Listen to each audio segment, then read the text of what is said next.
Please subscribe and press the bell icon to get latest updates of নির্ঝরের স্বপ্ন। আপনারা শুনছেন কাহানি।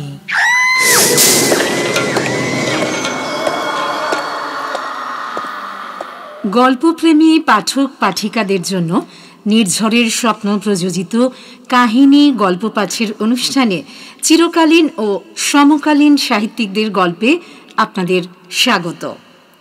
গল্প আপনাদের ভালো লাগলে বন্ধুরা অনেক অনেক লাইক, শেয়ার, কমেন্টস করুন এবং আমাদের চ্যানেলটি সাবস্ক্রাইব করে আপনার মতো একজন শ্রোতার সাথে আমাদের সাহিত্যের বন্ধনে আবদ্ধ হওয়ার সুযোগ করে দিন। আপনার কাছে স্বরচিত গল্প যদি থাকে আমাদের 7980460032 এই হোয়াটসঅ্যাপ নাম্বারে পাঠান এবং আমরা তা প্রকাশ করার সুযোগ পেয়ে সমৃদ্ধ হতে পারি। আজকের গল্প নিশি ছন্দ, লেখিকা মানসী রায় চট্টোপাধ্যায়। গল্পে যারা কণ্ঠ দিয়েছেন সঞ্জয়, সুদীপ্ত, সুমিতা এবং অরূপ।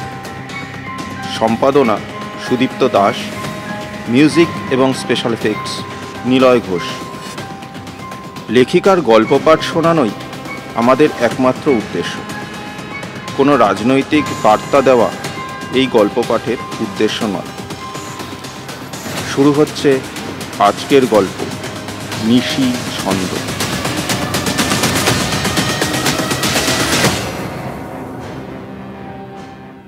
রাতের অন্ধকারের পর্দা ছিঁড়ে ভোরের সূর্য মেঘের আড়ালে উঁকি ঝুঁকি দিতে শুরু করতেই বিশ্রী শব্দে অ্যালার্মটা বাজতে শুরু করলো। বড্ড ঘুম পাচ্ছে। একটা ঘোরের মধ্যে যেন শুনলাম, ভারত আমার ভারতবর্ষ, স্বদেশ আমার স্বপ্ন গো, তোমাতে আমরা লোভিয়া জন্ম, ধন্য হয়েছি ধন্য গো। কে গাইছে? ঘুম চোখে দেখলাম বাদল স্নান করে গান গাইতে গাইতে রেডি হচ্ছে। একটু পরেই ওকে বেরোতে হবে। ওদের চাকরিতে আজকের দিনটা ভীষণ গুরুত্বপূর্ণ। আমার চোখে ঘুম একেবারে জড়িয়ে আসছে।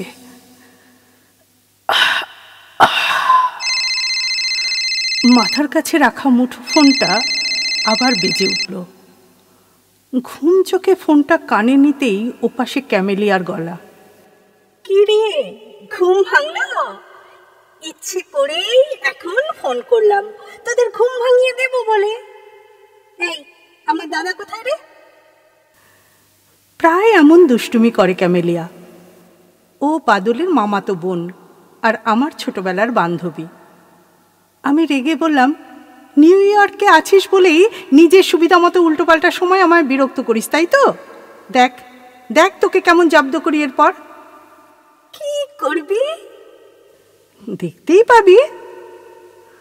হঠাৎ ক্যামেলিয়ার গলাটা একটু অন্যরকম শোনালো। একটু বিষণ্ণ মনে হলো যেন।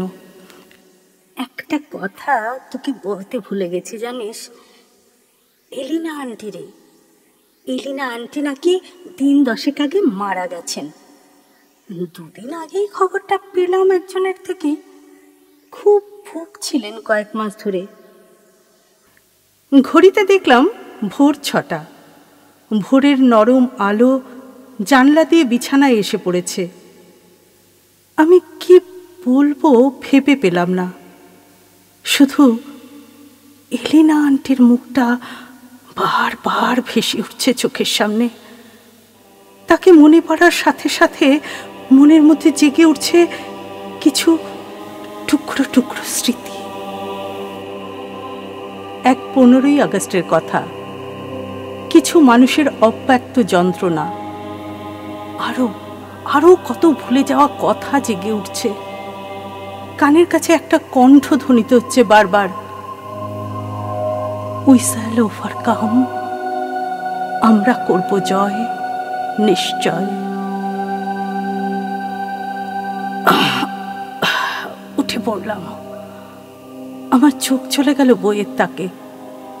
সযত্নে সাজানো সারি সারি বই, তার ঠিক মাঝখানে রাখা ঝুম্পা লাহিড়ির লোল্যান্ড, ম্যাক্সিম গোর্কির মাদার, আর সেই লাল ডায়েরিটা।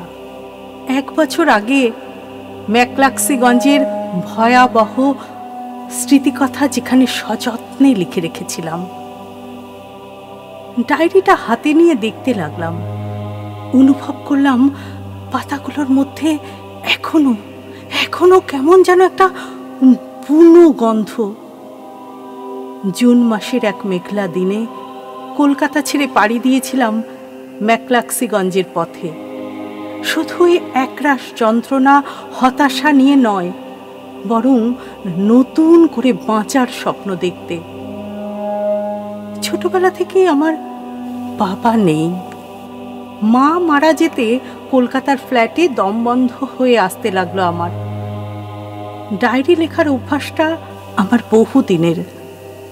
আজ তাই ডায়েরি খুলতেই আমি আবার মনে মনে পৌঁছে গেলাম সবুজে ঘেরা সেই আরণ্যক পরিবেশে।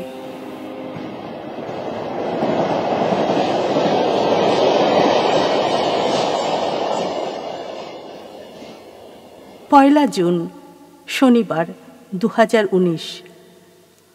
এখন রাত 10টা। এইমাত্র ডিনার সেরে ঘরে এলাম। আজ যখন এখানে এসে পৌঁছলাম তখন সন্ধ্যা হয়ে আসছে। কলকাতা ছেড়ে আসতে একটু বুকটা চিনচিন করছিল ঠিকই, কিন্তু এছাড়া আমার তো আর কোনো উপায় ছিল না। প্রচণ্ড কাজের চাপ থাকায় বাদল আমার সঙ্গে আসতে পারেনি।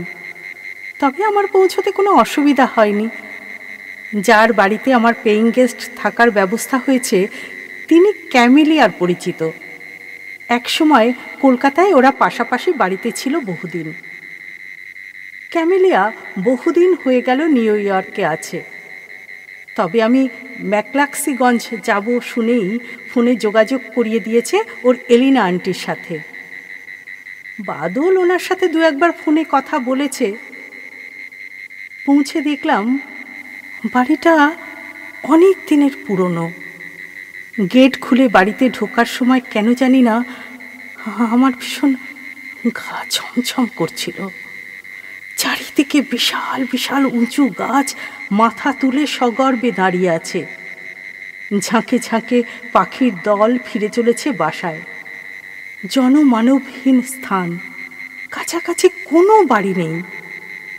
ভদ্রমহিলার নাম এলিনা গোমস। আজ প্রথম পরিচয়। আগে ফোনে 2-1 দিন কথা হয়েছে। দেখে মনে হলো ওনার বয়স ওই 70-এর আশেপাশে।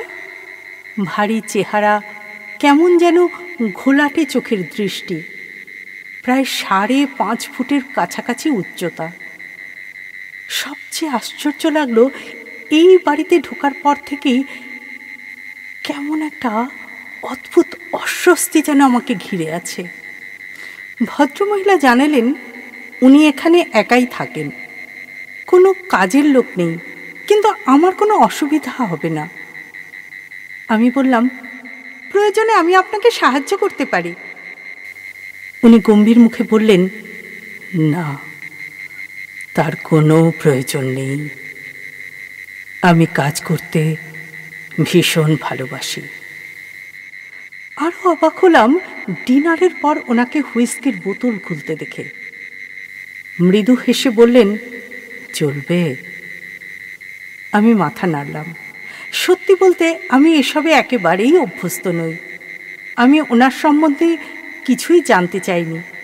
যেটুকু বলেছেন চুপ করে শুনে গেছি। সারা ঘরে সিগারেটের গন্ধ পাচ্ছিলাম, কিন্তু ভদ্রমহিলাকে তো সিগারেট খেতে দেখলাম না। অথচ এই বাড়িতে আর কেউ থাকেও না, তবে গন্ধ পাচ্ছি কোথা থেকে? এখানকার পরিবেশে কেমন যেন একটা মাদকতা আছে। তাই হয়তো গল্প শুনতে বেশ ভালোই লাগছিল। ম্যাকলাক্সিগঞ্জকে নাকি মিনি ইংল্যান্ডও বলেন অনেকে। ভদ্রমহিলার শ্বশুরমশাই বহু বছর আগে নাকি এই বাড়িটা কিনেছিলেন। জানো তো, এক সময় অ্যাংলো ইন্ডিয়ানদেরই রমরমা ছিল এখানে। স্ট্যানলি সাহেবের বাংলোয় আসর জমে উঠত। গ্রামোফোনের রেকর্ডের সুরে নেচে উঠতেন অভ্যাগতরা। ডিসেম্বরের প্রচণ্ড হাড় কাঁপানো ঠান্ডায় রাস্তার দুধারে বাংলো বাড়িগুলো ঝলমল করত হ্যাজাকের আলোয়। আড্ডা জমে উঠত বাংলোর ভিতরে ফায়ার প্লেসের ধারে বসে। আমি অবাক হয়ে তাকিয়ে শুনছিলাম দেখে উনি একটু হেসে বললেন, এসব গল্প আমার শ্বশুরমশাইয়ের মুখে শোনা। আমার আর সেই প্রাচুর্য দেখার সৌভাগ্য হয়নি, বুঝলে। মুরগির রোস্ট, বিলিতি ওয়াইন আর ফরাসি শ্যাম্পেন, জমে উঠত নেশা আর আড্ডা। আমাকে চুপ করে থাকতে দেখে আবার বললেন, তোমার এসব চলে না, তাই তো? আমারও চলতো না। বিয়ের আগে মুখার্জি ছিলাম, বিয়ে করলাম গোমসকে। এখানে এসে বুঝলাম জঙ্গলে নেশা আছে। তারপর কৌতূহলী হয়ে জানতে চাইলেন আমার কলকাতা ছেড়ে ম্যাকলাক্সিগঞ্জে চলে আসার কারণ। কেন আমি এত দূরের একটা মিশনারি স্কুলে চাকরি নিলাম। যদিও প্রথম আলাপেই আমি অপরিচিত এক মহিলার সামনে নিজেকে পুরোপুরি মেলে ধরতে চাইনি, বলতে পারিনি মাত্র কয়েক মাসের বিবাহিত জীবনের ভয়ঙ্কর স্মৃতি আমাকে প্রায় পাগল করে দিয়েছিল। বলতে পারিনি প্রতি রাতে ধর্ষিতা হতে হতে দাম্পত্য জীবনে ঘেন্না ধরে গিয়েছিল আমার। বহু কষ্টে মাস দুয়েক আগে ডিভোর্স পাবার পর আমি রাহুমুক্ত হয়েছি। শুধু বললাম, মাস ছয়েক আগে আমার মা মারা গেছেন। আমার আর কেউ নেই। কলকাতায় থাকতে আর ভালো লাগছিল না, তাই। ভদ্রমহিলার মুখ দেখে মনে হলো উনি রীতিমতো লজ্জায় পড়ে গেছেন। ও সরি, অনেক রাত হয়ে যাচ্ছে, তুমি শুয়ে পড়ো। Good night. উনি আর কোনো প্রশ্ন করেননি। জানতে পারলাম ওর স্বামী মারা গেছেন বছর 5 আগে। উনি নিঃসন্তান।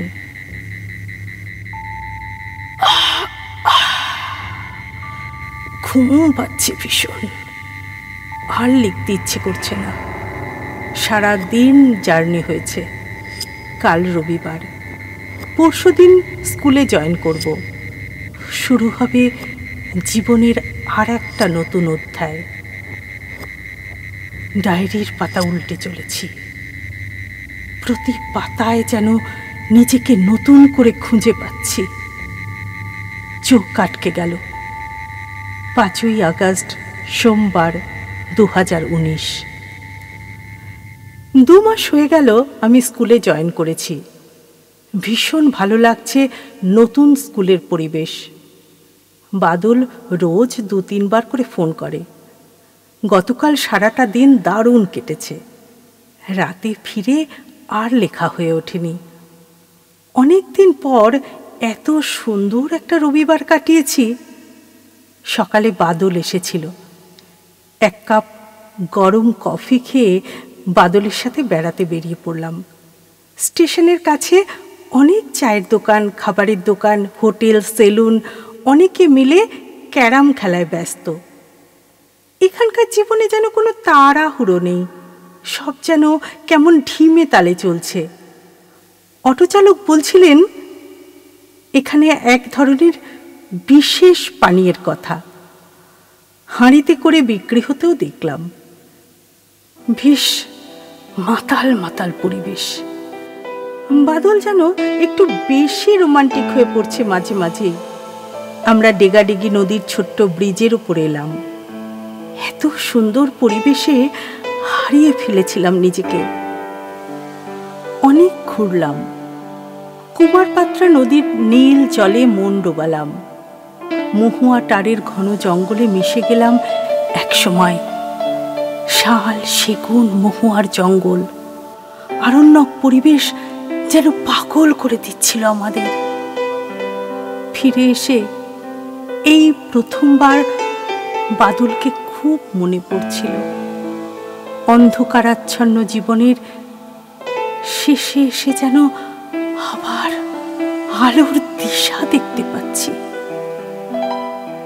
আজ সকালে আন্টি বেশ সুন্দর রান্না করেছিলেন। স্কুলে আজ থেকেই 15ই আগস্টের প্রস্তুতি শুরু হলো।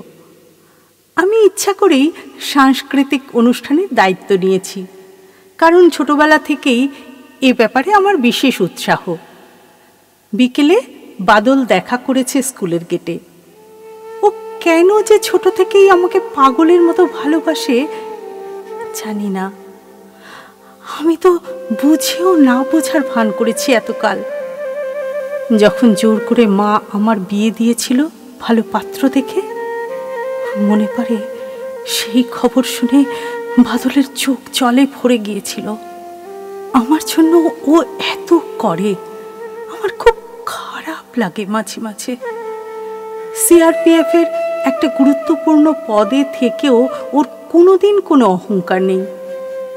প্রায় বছরখানেক আগে ও লাতেহারে পোস্টেড হয়েছিল।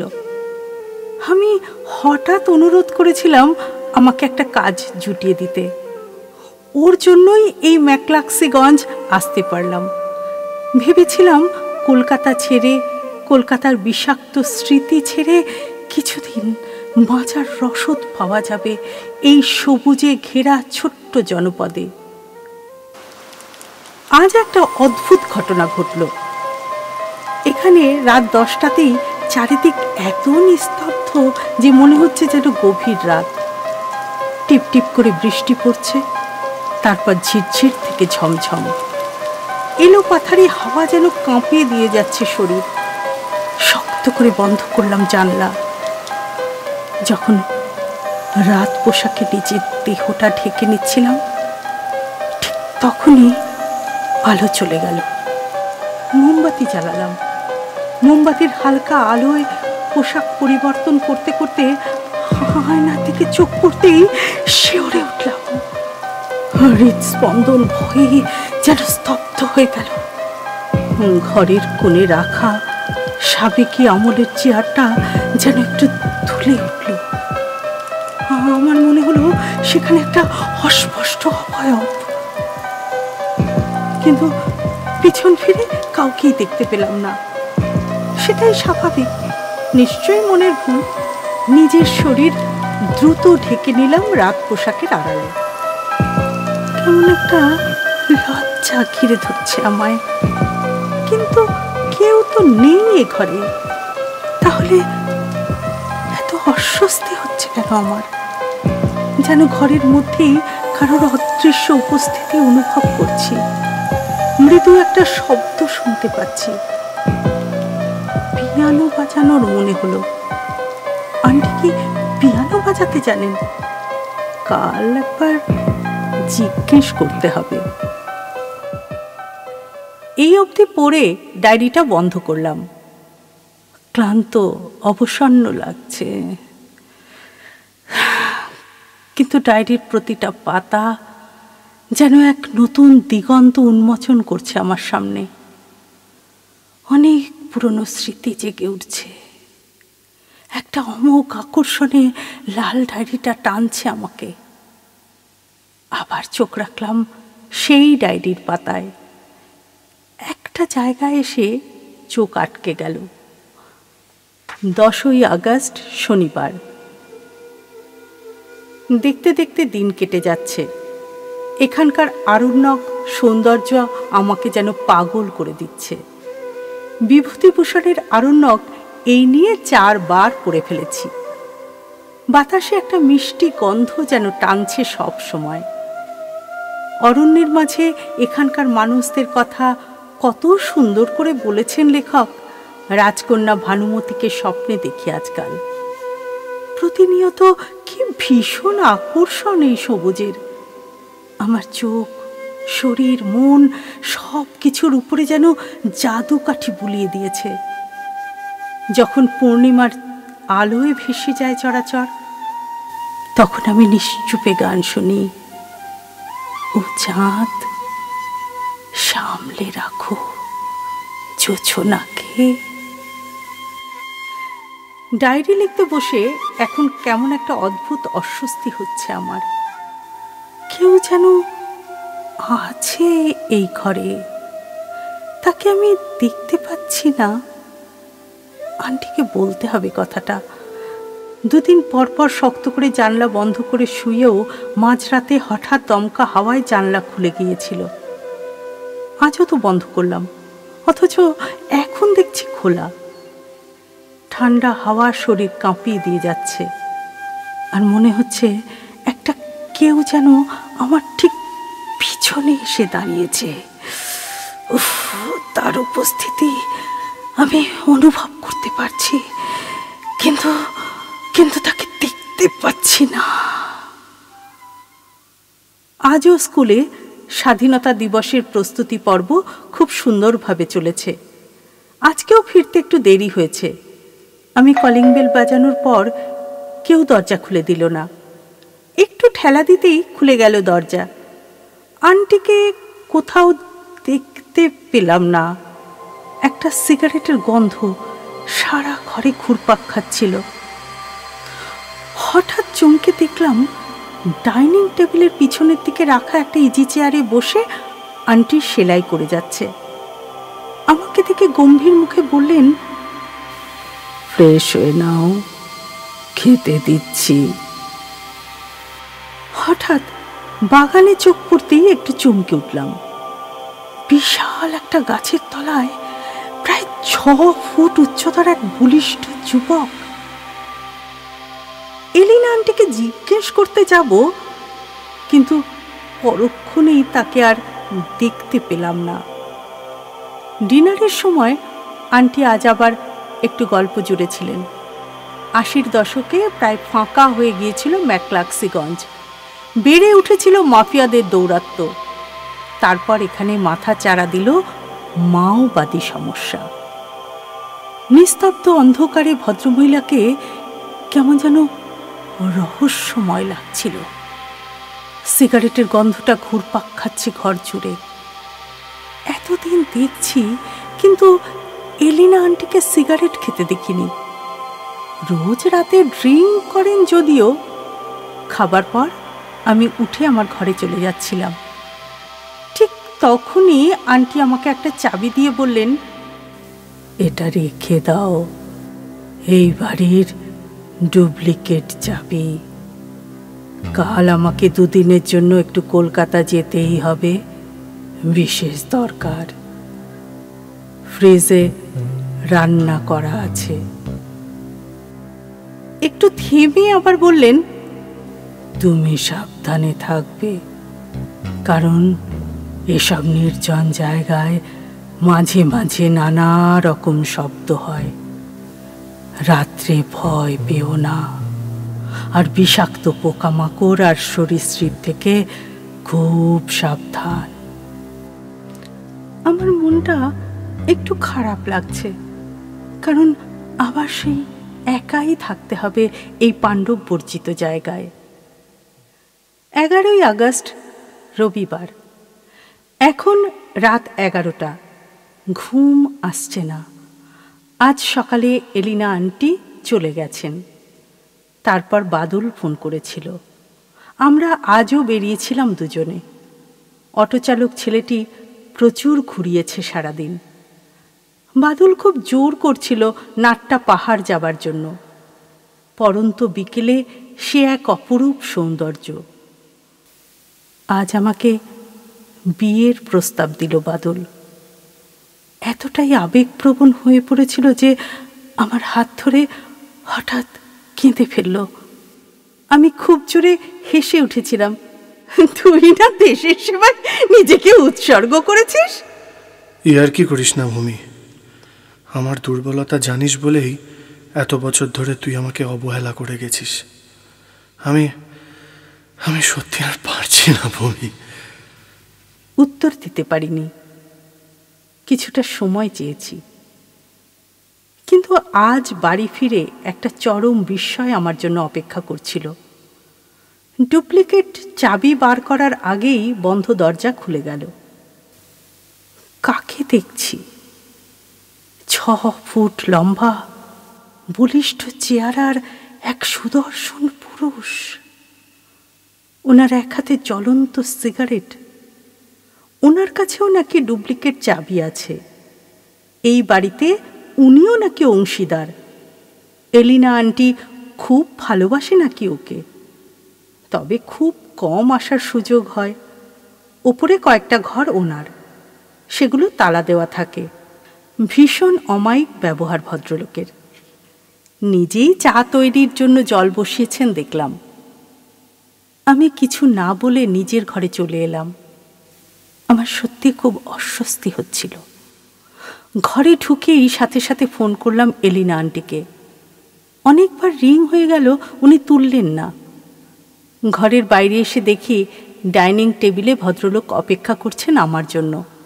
গরম চায়ের কাপে চুমুক দিয়ে আমার যেন সব ক্লান্তি দূর হয়ে গেল। চমৎকার চা বানিয়েছেন ভদ্রলোক, কথাও বলেন তেমনই সুন্দর। কথায় কথায় গল্প জমে উঠল। তবে উনি জানালেন একটু পরেই উনি বন্ধুর বাড়ি চলে যাবেন, রাতে থাকবেন না। মনে মনে স্বস্তির নিঃশ্বাস ফেললাম। না হলে বাদলকে ফোন করা ছাড়া আর উপায় থাকতো না। প্রথম আলাপে ভালোই লাগলো বেশ। ওনার নাম পলাশ মুখার্জি। আমার নাম ভূমিকা শুনে মৃদু হেসে বললেন, বাহ, বেশ সুন্দর নাম তো। আরেকটু ছোট করে ভূমি বলে ডাকতে পারি? মনে হলো আমরা হয়তো একই বয়সী, তাই ওকে ভূমি বলে ডাকার অনুমতি দিলাম। 12ই আগস্ট সোমবার। এখন রাত 12টা। আমার ঘুম আসছে না। আজ যা ঘটে গেল তা আমার কাছে সত্যি অবিশ্বাস্য লাগছে। স্কুল থেকে ফিরে ডুপ্লিকেট চাবি ব্যাগ থেকে বের করতে গিয়ে দেখলাম দরজা খোলা। অবাক হয়ে ভেতরে ঢুকে দেখি বেশ অন্ধকার ভেতরটা। লাইট জ্বালতে গিয়ে বুঝলাম লোডশেডিং। মোমবাতিটা আনতে যাব, ঠিক তখনই অবাক হয়ে দেখলাম ভেতরের ঘরে একটা আলো জ্বলছে। সেখান থেকে ভেসে এলো, চা খাবেন তো? কিছু ভাবার আগেই পলাশ সামনে এসে দাঁড়ালো। ওর হাতে একটা বই, ঝুম্পা লাহিড়ির লেখা লো ল্যান্ড। আমার দিকে অপলক দৃষ্টিতে তাকিয়ে আছে পলাশ। লোল্যান্ড পড়েছেন? আমি কিছু বলার আগেই ও আবার বলল, আমার খুব প্রিয় বই জানেন। না পড়া থাকলে পড়ে নেবেন কিন্তু। আচ্ছা। এই পাণ্ডব বর্জিত জায়গায় গল্পের বই হলো একমাত্র সঙ্গী। একদম ঠিক। কথা বলতে বলতে বুঝলাম ওর কথার মধ্যে ভীষণ রকম একটা গভীরতা আছে। কিছুক্ষণের মধ্যেই আবার গল্প জমে উঠল। সন্ধ্যার জমাট অন্ধকারে বাড়িটা কেমন যেন রহস্যময় হয়ে উঠেছে। হঠাৎ বৃষ্টি নামল। খুব কাছেই কোথাও বাজ পড়ল প্রচণ্ড শব্দে। এখানে সন্ধ্যাবেলাতেই নিঝুম রাতের নিস্তব্ধতা। আমি পলাশকে প্রশ্ন করলাম, আপনি যাবেন কি করে এত বৃষ্টিতে? নানান রকম গল্প করছিলাম আমরা। পলাশ হঠাৎ বলল, আপনি নিশ্চয়ই বিশ্বাস করেন মানব সমাজের ইতিহাস হলো শ্রেণী সংগ্রামের ইতিহাস। শ্রেণীহীন সমাজ হলো সমাজ ব্যবস্থার শেষ পর্যায়ে। আমি অবাক হয়ে শুনছি দেখে ও আবার বলল, দেখবেন একদিন দুনিয়ার শোষিত বঞ্চিত মেহনতি মানুষ তাদের ন্যায্য অধিকার ঠিক ছিনিয়ে নেবে। আচ্ছা। আমি দেখলাম আবছা অন্ধকারে কেমন যেন বিষণ্ণ লাগছিল ওকে। আমি প্রশ্ন করলাম, আচ্ছা, এখানে মাওবাদী উপদ্রবের কথা শুনেছি, এখন তো পরিস্থিতি ভালোই, তাই না? ওরা সাধারণ মানুষের কোনো ক্ষতি করে না, ওদের লড়াই ওই শ্রেণীর শত্রুর বিরুদ্ধে। তাহলে সাধারণ মানুষকে অপহরণ করে কেন? আমার বিশ্বাস হিংসা দিয়ে তো কোনো সমস্যার সমাধান হতে পারে না। লক্ষ্য করলাম পলাশের চোয়াল শক্ত হয়ে উঠেছে। ও দাঁতে দাঁত চেপে বলল, আপনি যদি কদিন না খেয়ে থাকেন তাহলে বুঝবেন খিদের জ্বালা ঠিক কেমন। তারপর আর কথা না বাড়িয়ে হঠাৎ বলল, আজ চলি, বুঝলেন, অনেক কাজ বাকি, সামনে 15ই আগস্ট। হ্যাঁ, জরুরি কিছু কাজও সারতে হবে। আচ্ছা। আমি এখনো ভেবে চলেছি, জানা হলো না তো কি কাজ। রাতে আজও কি সেই বন্ধুর বাড়ি যাবে? ওর সম্বন্ধে আমি তো কিছুই ঠিক মতো জানলাম না। এক অদ্ভুত আকর্ষণ আছে পলাশের, কেমন যেন মন্ত্রমুগ্ধ করে দিয়েছিল আমায় কিছুক্ষণের জন্য। বাদলকে ফোনে পলাশের কথা বলতেই হা হা করে হেসে উঠল। গাঁজা টানছিস নাকি আজকাল? যা পারিস মাইরি, আমার সাথে একটু আগেই এলিনা আন্টির কথা হয়েছে। তাই? তুই আর এলিনা আন্টি ছাড়া কারোর কাছে কোনো চাবি থাকতে পারে না। তুই একা আছিস, তার জন্য উনিও চিন্তায় যথেষ্ট অস্থির।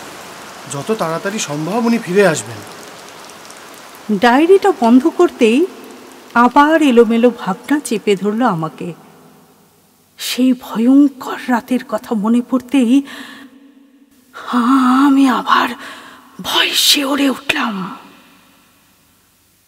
13ই আগস্ট, মঙ্গলবার। এখন রাত 10টা।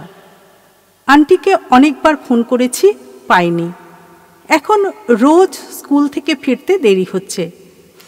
গেটের মুখে এসে দেখি পলাশ ঢুকছে হন্তদন্ত হয়ে। কেন জানি না, আমি মনে মনে একটু হয়তো খুশি হলাম। ওকে দেখা মাত্রই বলে ফেললাম, খুব ভালো হয়েছে জানেন তো আপনি এলেন। একা একা এই বিশাল বাড়িতে খুব খারাপ লাগছে জানেন। একসঙ্গে চা খাওয়া যাবে, একা একা চা খেতে ভালো লাগে না। পলাশ একটু হাসল। ওকে কেমন যেন চিন্তিত লাগছে। শুধু বলল, আমি আজ কিন্তু বেশিক্ষণ থাকবো না। কেন? 2-1টা জিনিস নিয়েই চলে যাব। ঠিক তখনই আকাশ কাঁপিয়ে মেঘে গর্জন শুরু হল। টিপটাপ বৃষ্টি শুরু হতে দুজনে ঘরে ঢুকে দেখলাম কারেন্ট নেই। পলাশ ডাইনিং টেবিলে রাখা মোমবাতি জ্বালিয়ে নিল। হালকা আবছা আলোয় ভরে উঠল ঘর। আমার মোমবাতি ঘরে আমার রাখাই থাকে। আমি সেটা জ্বালিয়ে নিয়ে বাথরুমে ঢুকে গেলাম। ফ্রেশ হয়ে তোয়ালে জড়াতে গিয়ে আয়নায় চোখ পড়ল হঠাৎ। চমকে উঠলাম, এ কি করে সম্ভব? আমার ঠিক পেছনেই দাঁড়িয়ে পলাশ। ওর চোখের মনি দুটো স্থির। আমি চিৎকার করে উঠতেই বাইরে পলাশের গলা পেলাম। কি হয়েছে আপনার? সব ঠিক আছে তো? ভয়ে ভয়ে তাকিয়ে দেখলাম কেউ কোথাও নেই। সবটাই তাহলে মনের ভুল? এসব কি হচ্ছে? বাইরে এসে দেখি চা রেডি। দুজনে গল্প জমে উঠল আবার। পলাশ বারবার নিজের পিঠে হাত দিচ্ছিল। থাকতে না পেরে প্রশ্ন করলাম, কি হয়েছে? ভীষণ ভীষণ জ্বালা করছে। কেন? চারিদিকে গভীর জঙ্গল তো, কোনো বিষাক্ত পোকামাকড় কামড়ানো নাকি কে জানে। আমি কিছু বলার আগেই পলাশ বলল, জামাটা একটু তুলছি, প্লিজ দেখবেন একটু। কোনো ওষুধ লাগিয়ে দেব কি? পলাশ জামাটা খুলে ফেলল। ওর বলিষ্ঠ শরীর আমার চোখে পড়ল।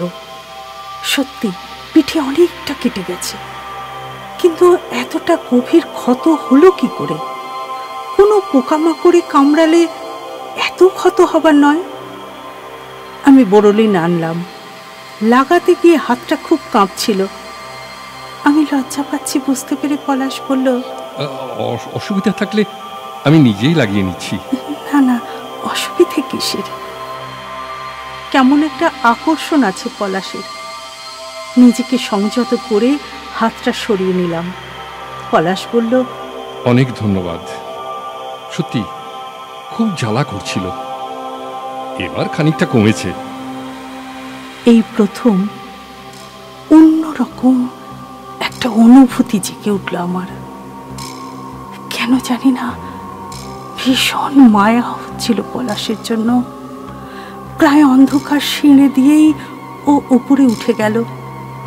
একটা বড় ব্যাগ নিয়ে একটু পরেই নেমে এলো। আজ আমি চলি, আকাশের অবস্থাও তো ভালো নয়, আপনি কিন্তু সাবধানে থাকবেন। ব্যস্ত হয়ে পলাশ চলে গেল। সারা বাড়ি আবার গভীর অন্ধকারে ডুবে গেল। আমি আজ পর্যন্ত কোনোদিন ওপরে উঠিনি, কারণ যেদিন ছাদে যেতে চেয়েছিলাম আন্টি বলেছিলেন, তোমার জন্য যে ঘরটা খুলে দিয়েছি সেখানেই থেকো, কেমন? বেশি কৌতূহল আমার পছন্দ নয়। সেই থেকে একতলায় বন্দি জীবন কাটাচ্ছি। ওনাকে আমি সত্যি কিছুতেই বুঝে উঠতে পারছি না। পিয়ানোর একটা মিষ্টি শব্দ মাঝে মাঝে ভেসে আসে, আর কোনো সারা শব্দ পাই না। এলিনা আন্টির ঘোলাটে দৃষ্টি ঠিক স্বাভাবিক লাগে না, মনে হয় খুব নেশা করেন। বাদল ফোন করেছে দুবার, ওকে বলিনি।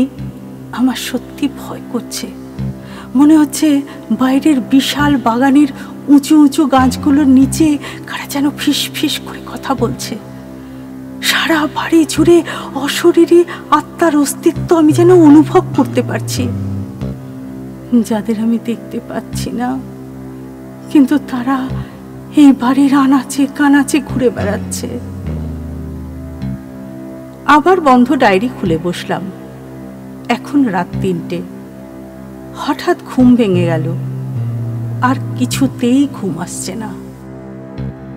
সন্ধ্যায় বাদল ফোন করেছিল কয়েকবার, ওর ফোন ধরতে ইচ্ছে করেনি। মাইগ্রেনের ব্যথাটা বেড়েছিল। আমি বিছানায় ফিরে এসে চোখ বুজে ঘুমের চেষ্টা করছিলাম। হঠাৎ মনে হলো একটা বলিষ্ঠ শরীর আমার কেমন অস্বস্তি হচ্ছে।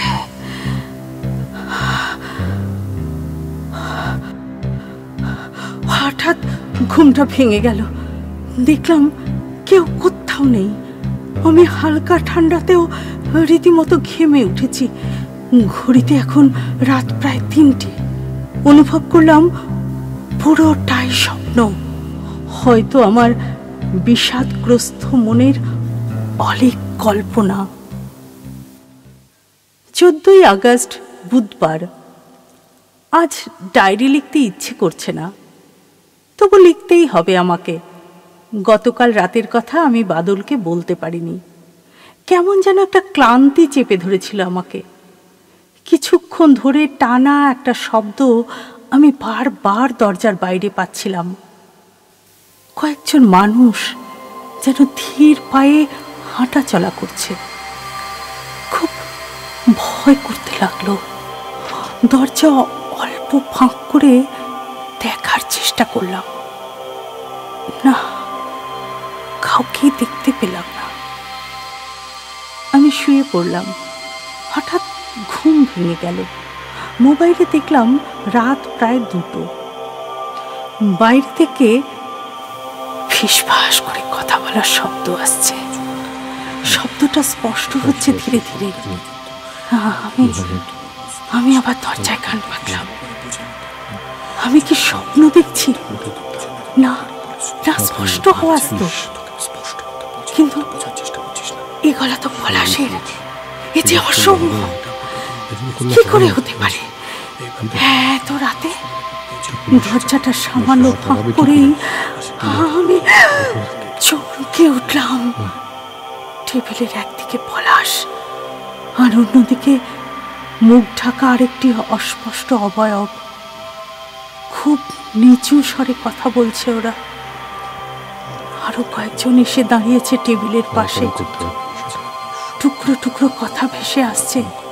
আমার কানে এলো, ঠিক ঠিক বিকেল 4টেয় অপারেশন। তার ফেলা হয়ে গেছে। খুব নিচু স্বরে কথা বলছে ওরা। Explosive ready. তার সংযোগ রক্ষা করবে বিক্রম, আর সঙ্গে থাকবে কালা চাঁদার ভাজু সারেন। বিস্ফোরণের সাথে সাথে পুরো জায়গাটা ঘিরে ফেলতে হবে। যদি কেউ বেঁচে না যায় সেটা কিন্তু খেয়াল রাখার কথা বললো। খুব সাবধান। বলছে দেয়ালেরও কান আছে। কেন? বলছে চারিদিকে টিকটিকি ঘুরছে। তারপরে আরো ফিসফিস করে কি সব কথা বললো ওরা। শোনার চেষ্টা করেও শুনতে পেলাম না, শুধু কানে এলো চলি ইনকিলাব জিন্দাবাদ। ভয়ে ভয়ে আমার গলা শুকিয়ে কাঠ হয়ে গেছে। কিসের চোখ কুষছে ওরা? কোনো নাশকতার? আমি আমি এখন কি করব? কাঁপা কাঁপা হাতে বাদলকে ফোন করতে গেলাম, পারলাম না। করলেও ও কিছুতেই বিশ্বাস করবে না। এলিনা আন্টিকে আমি ফোনে কেন পাই না? বাদল তো কথা বলেছে ওনার সাথে। উনি নাকি বলেছেন খুব তাড়াতাড়ি ফিরবেন, আমি একা আছি বলে। তবে এমনিতে নাকি খুব নিরাপদ এই বাড়ি, কোনো ভয় নেই। 2টো চাবি, একটা আমার কাছে, একটা এলিনা আন্টির কাছে। তাহলে তাহলে সব কি ঘটে চলেছে আমার সাথে? মাথাটা ঘুরছে। ঘুমের ওষুধ খেয়ে শুয়ে পড়লাম। আমি কি জেগে জেগে স্বপ্ন দেখছি আজকাল? 15ই আগস্ট, বৃহস্পতিবার। এখন রাত 10:30। আজ সকাল থেকেই ছিল সুন্দর আবহাওয়া। স্কুলের অনুষ্ঠানটাও খুব সুন্দর হয়েছে। সারে জাহাঁ সে আচ্ছা গাইতে গাইতে বারবার চোখ ভিজে যাচ্ছিল আমার। নানা প্রশ্ন মনে আলোড়ন তুলছিল। সত্যি কি এই স্বাধীনতা আমাদের কাঙ্ক্ষিত ছিল? কত কষ্টের বিনিময়ে অর্জিত এই স্বাধীনতা। অথচ স্বাধীনতার সংজ্ঞা কি? কাজী নজরুলের কবিতাটা খুব মনে পড়ছিল। ক্ষুধাতুর শিশু চায় না স্বরাজ, চায় 2টো ভাত, একটু নুন। জলে ভরে উঠছে আমার চোখ। জানি না কেন চোখে জল সংবরণ করতে পারছি না। আমি সারাদিন ভেবে চলেছি স্বাধীনতা ব্যাপারটা সত্যি আপেক্ষিক নয় কি? কোটি কোটি ভারতবাসীর কাছে এই 15ই আগস্টের অর্থ ইংরেজ ঔপনিবেশিকতা বাদ থেকে মুক্তির স্বাধীনতা। অবহেলিত, বঞ্চিত এই অরণ্যের আদিম জনগোষ্ঠীর কাছে এই স্বাধীনতা অর্থহীন নয় কি? যার ভুখা পেটে আগুন জ্বলে, তার তো শুধু দুবেলা ভর পেট খাবার চাই। আর আমাদের মতো মেয়েদের কাছে স্বাধীনতা মানে হয়তো শুধু একটু স্বাধীনভাবে বাঁচার অধিকার। আমি জানি আমার যন্ত্রণাময় বিবাহিত জীবনের স্মৃতি আমাকে বুঝিয়ে দিয়েছে স্বাধীনতা একটা মানুষের কাছে কতটা কাঙ্ক্ষিত। কিন্তু আজ পলাশ একবারও এলো না কেন? ওর আশাটা যেন একটা অভ্যাসে দাঁড়িয়ে গেছে। এই 2-1 দিনে একটা অচেনা মানুষ শুধু তার আদর্শের জন্য আমার একান্ত আপন হয়ে উঠেছে। কেন জানি না ওকে হঠাৎ আজ খুব মনে পড়ছে। লাল ডায়েরিটা বন্ধ করে আমি ফ্ল্যাটের বারান্দায় এসে দাঁড়ালাম। এরপর যা ঘটেছিল তা আর এই ডায়েরিতে লেখা নেই। আমার লিখতে ইচ্ছেও করেনি, কিন্তু চেষ্টা করেও ভুলতে পারিনি সেই ভয়ানক রাতের স্মৃতি। চোখ বন্ধ করলেই দেখতে পাই সেদিন গভীর রাতে হঠাৎ ভারী ভারী বুটের শব্দ, চিৎকার, গাড়ির আওয়াজে আমার ঘুম ভেঙে গিয়েছিল। ভারী দরজার বাইরে খুব জোরে জোরে কারা যেন ধাক্কা দিচ্ছে। আমি কিং কর্তব্য বিমূঢ় হয়ে দাঁড়িয়ে আছি, কিন্তু ওরা যেন ভেঙে ফেলবে মনে হচ্ছে দরজা। বাধ্য হয়ে দরজা খুলে ফেললাম। শুধু এক ঝলক ঠান্ডা হাওয়া আমার সারা শরীর কাঁপিয়ে দিয়ে যেন এক ঝটকায় ঘরের মধ্যে ঢুকে গেল। বাইরে কাউকে দেখতে পেলাম না। সাহস করে উঁকি দিলাম আরেকবার, কেউ কোথাও নেই। দরজা বন্ধ করে পিছন ফিরতেই ভয়ে আতঙ্কে চিৎকার করে উঠলাম। যা দেখলাম তাতে আমার সারা শরীর থরথর করে কেঁপে উঠল। পলাশ, পলাশ রক্তাক্ত দেহে মাটিতে উপর হয়ে পড়ে আছে। ওর পেটে গুলি লেগেছে, রক্ত স্রোত বয়ে যাচ্ছে ডাইনিং এর মেঝেতে।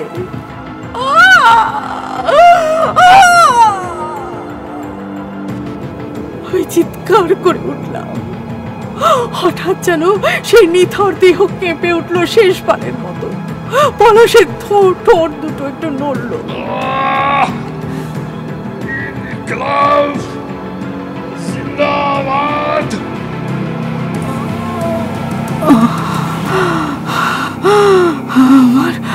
আমার খুব শরীর খারাপ লাগছে, মাথা ঘুরছে, চেতনা অবলুপ্ত হয়ে আসছে।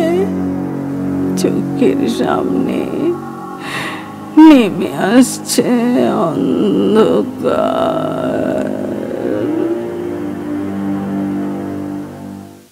পরের দিন যখন জ্ঞান ফিরেছিল দেখেছিলাম আমি নরম বিছানায় শুয়ে আছি। পায়ের কাছে উদ্বিগ্ন মুখে বসে আছে বাদল,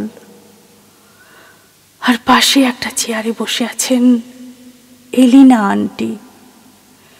বিপদের আশঙ্কা করে উনি আগেই ফিরতে চেয়েছিলেন, কিন্তু পথে একটা অবরোধে আটকে পড়েছিলেন। 16 তারিখ খুব ভোরে ফিরে এসে আমাকে অচেতন অবস্থায় দেখা মাত্র ভীষণ চিন্তায় পড়েছিলেন। সঙ্গে সঙ্গে ফোন করেছিলেন বাদলকে। আমার মুখে সমস্ত ঘটনা শোনার পর মাথায় হাত দিয়ে কিছুক্ষণ বসে থাকলেন আন্টি। বললেন, আমি তো জানতাম ওরা আসবে, যদিও ওরা কেউ বেঁচে নেই। কি বলছেন? প্রায় চমকে উঠে একসাথে বলে উঠি বাদল আর আমি। ঠিকই বলছি, আমার ভাইপো পলাশ আমার ছেলে বললেও ভুল হয় না। রাজনীতিতে মারাত্মকভাবে জড়িয়ে পড়েছিল। মেধাবী হয়েও লেখাপড়ায় মন দিল না। অনেক চেষ্টা করেছিলাম, এই বাড়িও ওর নামেই করে দিয়েছিলাম। ও ছাড়া কেউ ছিল না আমার। ওর কিন্তু কিছুতেই মোহ ছিল না। নিজের আদর্শের জন্য পরিবার ছেড়ে দিতেও ও দ্বিধা করেনি। লাতেহার আর পালামৌ জেলার সীমানায় মহুয়াটারে বছর 3 আগে মাওবাদীরা একটা হামলা চালিয়েছিল। পলাশও ছিল ওদের দলে। পুলিশ কর্মীদের নিশানা করেই বিস্ফোরণ ঘটানো হয়েছিল। ল্যান্ডমাইন বিস্ফোরণের ছক কষেছিল ওরা। মোবাইল টাওয়ার জ্বালিয়ে ফেলার পরিকল্পনাও ছিল। অপহরণ করেছিল এক মোবাইল টাওয়ারের রক্ষীকেও।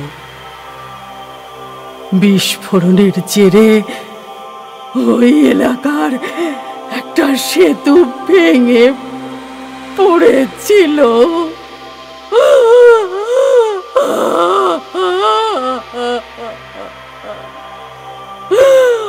অনেক চেষ্টা করেও আমি পারিনি।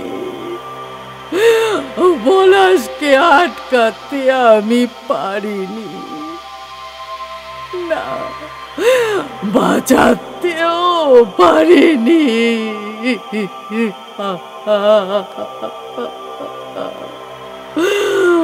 পালাতে গিয়ে পুলিশের গুলিতে ও মারা যায়। কিন্তু কিন্তু ও আছে, ও আছে এই বাড়ির আনাচে কানাচে। ওর আত্মা ঘুরে বেড়ায়। তাই তোমাকে উপরে উঠতে আমি বারণ করেছিলাম। আমি ওদের সাথেই থাকতে চাই, একা, একেবারে একা। গভীর রাতে যখন আমি পিয়ানোতে সুর তুলি, তখন ওরা একে একে এসে দাঁড়ায় আমার পাশে।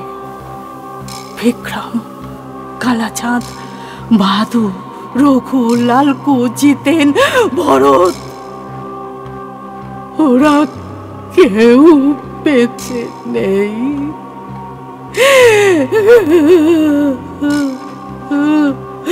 কিন্তু আমার বিশ্বাস ওরা আছে, ওরা ফিরবে। এই পৃথিবীকে দূষণ মুক্ত করার জন্য ওরা আবার আসবে। হয়তো অন্য কোনো নামে, অন্য কোনো রূপে। সেদিন রাতের ছন্দ মিশে যাবে আমার পিয়ানোর সুরে। সারাদিন আজ আমি কোনো কাজে মন বসাতে পারিনি। এখন সন্ধ্যার অন্ধকার নেমে এসেছে। এবার সত্যি ক্লান্ত লাগছে, আর কিছু ভাবতে ভালো লাগছে না। আমি ভুলে যেতে চাই ম্যাকলাক্সিগঞ্জের সেই দিনগুলো। হয়তো বা আর কোনো স্মৃতি বহন করতে চাই না। পালাতে চাই সেই ভয়ঙ্কর স্মৃতির গুহা থেকে।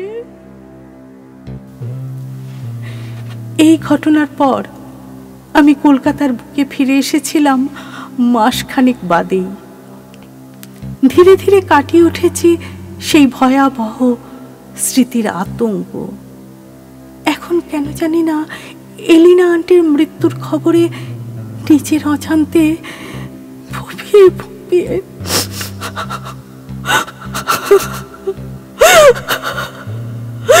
কেঁদে চলেছি আমি। দুটো বলিষ্ঠ বাহু এখন আমাকে জড়িয়ে ধরেছে পেছন থেকে। সঙ্গে কারোর গভীর উষ্ণ নিঃশ্বাস পড়ছে আমার ঘাড়ের ঠিক নিচেই।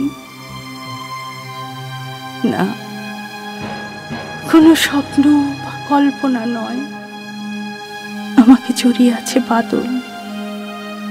আমরা মাস 6 আগে বিয়ে করেছি। আমি অনুভব করছি আমাদের মধুর মিলনে আঁধারের ছন্দ মিলেমিশে যেন একাকার হয়ে যাচ্ছে।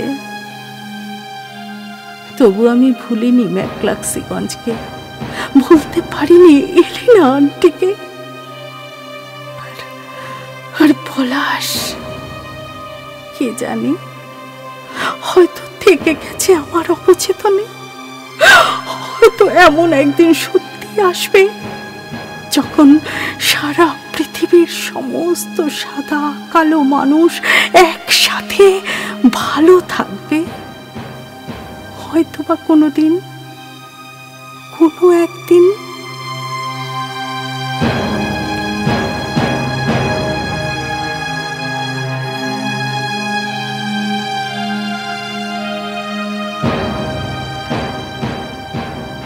শুনছিলেন মানসী রায় চট্টোপাধ্যায়ের লেখা নিশি ছন্দ। চরিত্রায়নে বাদল, সুদীপ্ত, পলাশ, সঞ্জয়, বিক্রম, কালাচাঁদ, অরূপ, ক্যামেলিয়া, এলিনা আন্টি, ভূমিকা এবং সূত্রধর সুমিতা। সম্পাদনায় সুদীপ্ত দাস। মিউজিক এবং স্পেশাল এফেক্টস নিলয় ঘোষ।